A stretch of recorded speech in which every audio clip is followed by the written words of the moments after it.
ఖర్జూరాల కన్నా కమ్మాగుంటయంట లేక లేక నేను ఫోను చేస్తే నువ్వు హల్లో అన్నవంటే బెల్లం బువ్వ కన్నా తీయగుంటదంట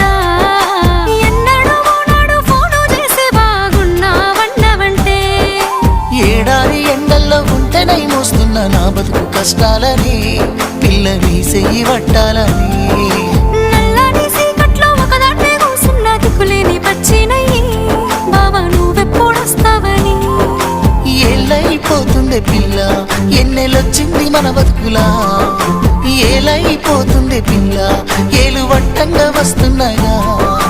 ఇన్నాళ్ళ ఎడబాటు ఎడవాసిపోతుందిలే ఈ సీనయ్య గుంటున్నదే సినదారా నీ కోసము ఈ దూరాన్ని చెరుపుతూ తీరా